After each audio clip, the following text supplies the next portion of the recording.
Hello guys, வணக்கம் and welcome back to the film புதிய YouTube channel. Box ஆஃபீஸில் என்னதான் விடாமுயற்சி படம் பெருசாக சம்பவம் பண்ணலினாலுமே இருங்க பாய் அப்படின்னு சொல்கிற மாதிரி குட் பை அகலி மூலிமா ஒரு மிகப்பெரிய மொட்டு சம்பவத்தை நம்ம ஏகே பண்ணி விட்டுருக்காங்க. இன்னைக்கு வரைக்கும் இந்த படம் உலகம் முழுக்க 265 கோடி எவ்வளோ 265 கோடி ரூபாய் வசூல் பண்ணி இந்த வருஷத்திலேயே அதிக வசூல் பண்ண கோலிவுட் படமா சென்டரில் சேர் போட்டு உட்காந்துருக்குது நம்ம குட் பை அகலி.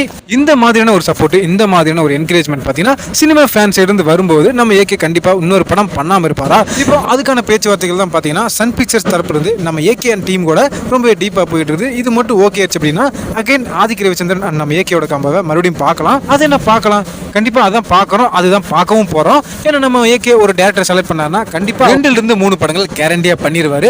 விவேக மாதிரியான ரொம்ப ஆவரேஜான படம் கொடுத்த நம்ம சிவா அவர்களுக்கே நம்ம ஏகே வாய்ப்பு கொடுக்கும்போது குட் பை அகலி மாதிரியான ஒரு பிளாக் பஸ்டர் படம் கொடுத்த நம்ம ஆதித்ய அவர்களுக்கு 2 சான்ஸ் 4 சான்ஸ் கூட கொடுக்கலாம். அதுக்கு தகுந்த திறமையும் வல்லமையும் படத்தை இயக்குனர் தான் நம்ம ஆதிக்கு.